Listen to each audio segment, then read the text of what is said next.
Bienvenue à tous et avant de développer ces titres, ce document pour toucher du doigt ce qui se passe vraiment. Depuis des mois, nous vous parlons du martyre d'Alep, deuxième ville de Syrie, où les forces russes et syriennes bombardent les civils pour chasser les groupes rebelles islamistes.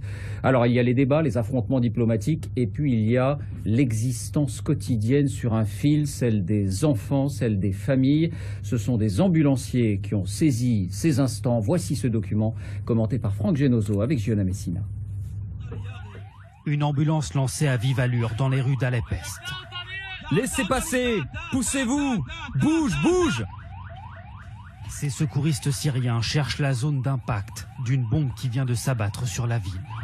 J'espère qu'on va pas en prendre une deuxième. Les habitants leur indiquent le chemin. L'air se charge de poussière et de fumée. C'est bon, arrête-toi! La bombe vient de pulvériser un immeuble de ce quartier. C'est tombé où? Il nous faut de l'aide, ne restez pas à rien faire! L'édifice est instable. La fille va bien? Attention, ne bougez pas les gravats! Stop, vas-y doucement! Car au rez-de-chaussée, il y a des blessés. Passe-la moi! Le secouriste attrape une adolescente. Pousse-toi! Et au milieu du tumulte, il regagne ensuite son véhicule. Quelques centaines de mètres à parcourir jusqu'à l'hôpital, où il faut à nouveau se frayer un chemin au milieu des blessés et de leurs familles. Je la dépose où?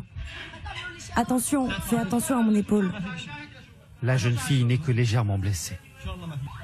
Cette scène, les ambulanciers l'ont vécue des dizaines de fois. Avant la guerre, ils étaient électriciens, couturiers ou étudiants. Désormais, pour le compte d'une ONG française, ils sont au service des blessés et filment leur quotidien avec une petite caméra sur le front. Toujours aux premières loges, des missiles qui traversent la ville ou des bombes parachutes qui viennent percuter les toits. En quelques semaines à peine, ils ont perdu 4 de leurs 7 ambulances. Dans cette guerre sans fin, les enfants sont, disent-ils, les premières victimes. Ce jour-là, alors que les secouristes interviennent après un bombardement, ils tombent nez à nez avec un groupe d'enfants dont la maison vient d'être touchée. Qu'est-ce que vous faites là? Venez, il faut sortir vite! Mais ma mère, mon frère! Sortez vite!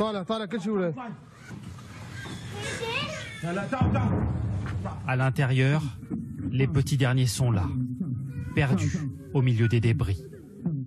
Allez, viens!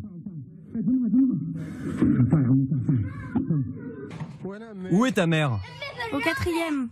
On va monter voir. Elle est bloquée, ta maman? Je ne sais pas où elle est.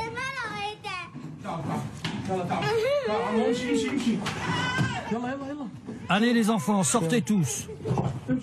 Il n'y a ce jour-là pas assez de bras pour tous les porter. Les derniers doivent se frayer un chemin par eux-mêmes au milieu des gravats. Ils laissent derrière eux leur grand frère, mort sous les décombres, et leur mère grièvement blessée qui sera secourue quelques minutes plus tard. Une dernière course effrénée, et les voici enfin dans un immeuble plus sûr. Selon l'ONU, 100 000 enfants se trouvent encore dans les zones rebelles actuellement assiégées. Pris au piège de l'étau infernal qui chaque jour se referme un peu plus sur les quartiers d'Alep-Est. Et on estime à 20 000 le nombre de déplacés ces 2 derniers jours. Paris demande un cessez-le-feu à l'ONU pour apporter des secours à la population. En